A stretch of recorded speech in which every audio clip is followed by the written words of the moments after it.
She walked into the boutique quietly, her clothes plain, her hair tied back in a simple bun.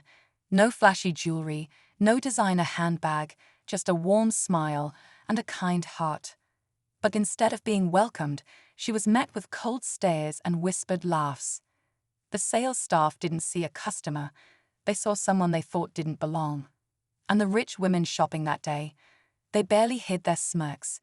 To them, she was invisible, just another nobody trying to pretend she had a place among the elite. They mocked her when she asked to see one of the most expensive dresses in the store. One of them even laughed and said, "Sweetheart, you can't afford the hanger, let alone the dress." The woman didn't argue. She simply nodded, her expression calm, almost amused. What they didn't know was that this simple woman had grown up in a mansion not far from there. She had dined with presidents and CEOs. Her father, one of the most powerful billionaires in the country. But she never led with that. She wanted people to see her for who she was, not for the money behind her name. The real story begins not with her revealing the truth, but with what happened after that moment. A call was made. A car pulled up. And everything changed.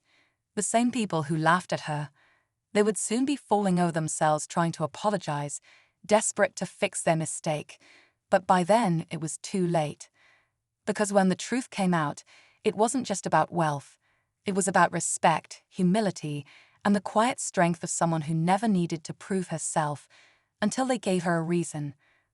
What happened next left everyone speechless and completely changed the game. Her name was Maya.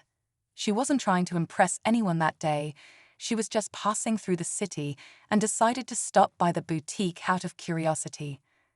Her father used to bring her there when she was a child, back when the staff knew her name and offered her tea the moment she walked in. But things had changed. The people had changed. Now, no one recognized her. Or maybe they didn't care to look past the surface. Behind Maya's gentle smile was a story few knew. After her mother passed, she chose a quiet life away from the spotlight. She lived simply, wore comfortable clothes, and avoided the lavish lifestyle most assumed someone of her background would chase. Her father respected her decision, even admired it. He always told her, "True power doesn't need to shout." But that day, standing in the middle of that boutique, surrounded by shallow laughter and judgmental eyes, Maya realized how quick people were to treat others based on appearances. The rich women, with their designer heels and loud conversations, didn't stop.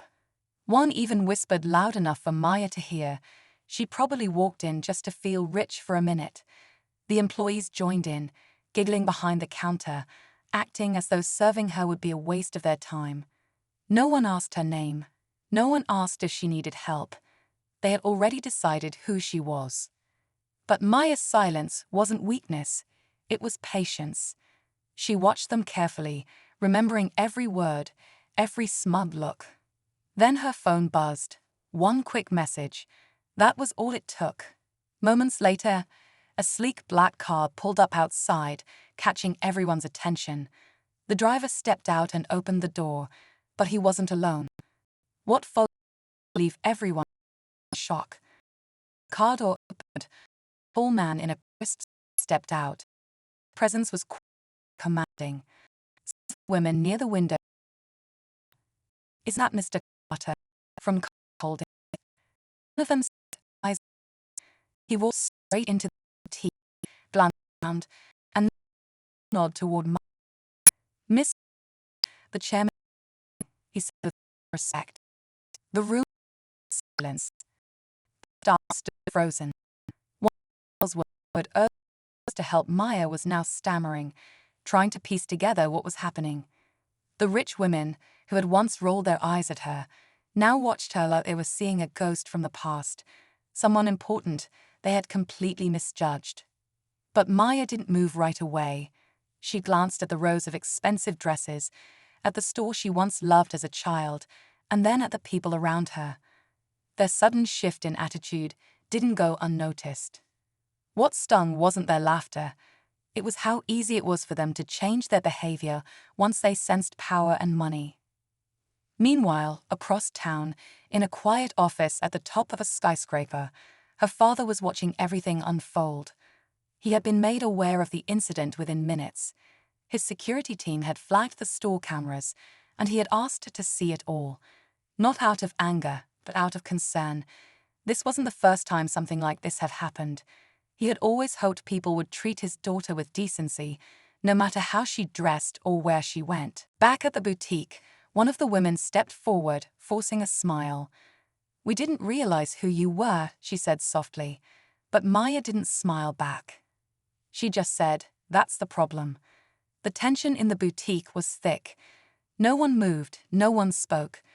Maya slowly stepped toward the front, her eyes steady, calm.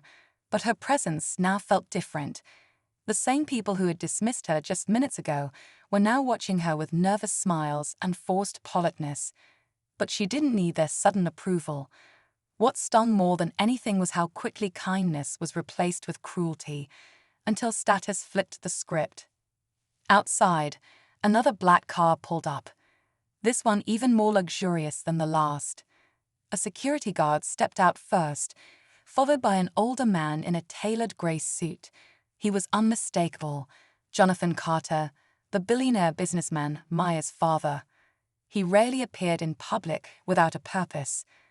The boutique owner, who had just arrived, rushed outside to greet him, clearly unaware of the storm brewing inside his store. As Mr. Carter entered, the employees straightened their backs, quickly fixing their uniforms, suddenly all too eager to assist. The boutique manager, now pale, whispered something to the staff before approaching Maya with a trembling voice. "We're so sorry for the misunderstanding. If we had known." Maya interrupted, her voice quiet but firm. "You only treat people with respect when it benefits you. That's not a misunderstanding. That's your standard." The air inside was electric. Even the other shoppers, who had watched everything from a distance, now looked uncomfortable. They had played along with the mockery, thinking it harmless, never expecting it to come back on them. Mr. Carter walked to his daughter and gave her a slight nod, as if to say, "You handled this well." Then he turned to the boutique owner, his tone calm but serious. "Let's talk in private." Everyone waited, holding their breath, unsure of what would happen next. The entire store felt like it was on edge. The boutique owner led Mr. Carter to a back office, glancing nervously at the staff on the way. Maya remained outside, standing in silence as the once laughing customers avoided her eyes. But just as the tension seemed ready to peak, something unexpected happened. Another woman entered the boutique, tall, elegant, dressed head to toe in luxury fashion. Her walk was confident, her smile faint. She looked around the room, sensing the charged atmosphere. It was Victoria Langston, an old family acquaintance, and the CEO of a major fashion conglomerate that partnered with the boutique's brand. She wasn't just wealthy, she was influential, and she didn't come by accident. She walked up to Maya without hesitation. "I heard about what happened," she said, her voice cool. "And I have to say, I'm not surprised." Maya raised an eyebrow. "You know these people?" "Oh, I know them well," Victoria replied, glancing at the boutique staff with sharp eyes. "They've always been more interested in judging customers and serving them. But what they don't know is that this store is under review for a new partnership." That's when Maya understood. Her father hadn't just called to show support. This was part of something bigger. The boutique wasn't just rude to a billionaire's daughter. They may have cost themselves a major deal with one of the most powerful names in the fashion industry. Meanwhile, inside the office, Mr. Carter's voice could now be heard through the thin walls, low but stern. The boutique owner's expression turned pale as he listened, his hands trembling slightly. Back in the showroom, Victoria turned to the staff and said, "You judged someone based on what she wore. Now let's see how you like being judged by the people who sign your paychecks." The room went quiet. Something bigger was unfolding. The door to the back office swung open. Mr. Carter stepped out, his expression unreadable. The boutique owner followed behind, looking defeated, clutching a paper in his hand. He cleared his throat and addressed the room, voice shaking. As of today, this store is no longer in partnership with Carter Holdings or any brand under the Langston Group. Gasps filled the air. Employees looked at each other in panic. The rich customers, suddenly realizing the store's future had just collapsed, gathered their things quickly, trying to exit quietly. Maya stood still, not out of pride, but because she hadn't expected her quiet visit to end like this. Victoria stepped beside her. "We've been watching this place for a while. We needed to see how they truly treat people, and today gave us exactly what we needed." The boutique owner rushed to Maya, desperation in his voice. "Miss, please, this is all a mistake. If you just say a few words, maybe we can fix it." Maya looked at him, her eyes steady. "You treated me like I was beneath you. Not because of anything I did, but because of how I looked. That can't be fixed with a few words." Everyone assumed that was the end of it, but then Maya surprised them all. She reached into her bag and pulled out a small envelope. "This is a lease document," she said, handing it to the boutique owner. "My father bought this entire property block last year. I didn't come here today to shop. I came to make a decision." His hands trembled as he read the paper. Maya continued, "You've got 30 days to vacate. We're turning this space into something better, somewhere everyone is welcome." And just like that, the woman they mocked became the woman who changed everything. The boutique emptied quickly after that. The wealthy shoppers who once laughed behind Maya's back now avoided her eyes completely. The staff, once so full of judgment, quietly gathered in the corner, unsure of what their future would look like. No one had imagined that the simple woman they dismissed could own the very ground they stood on. But Maya hadn't come for revenge. She came to make a point, and she did. Victoria gave her a small smile.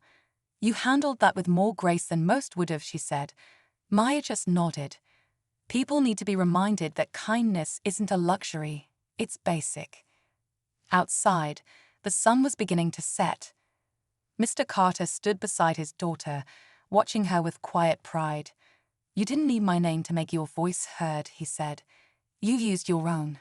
Maya smiled, knowing that's exactly what her mother would have wanted. A few weeks later, the boutique space reopened under a new name and vision. It was no longer a place for only the wealthy. It was a modern, inclusive fashion house that welcomed everyone. The staff were trained differently.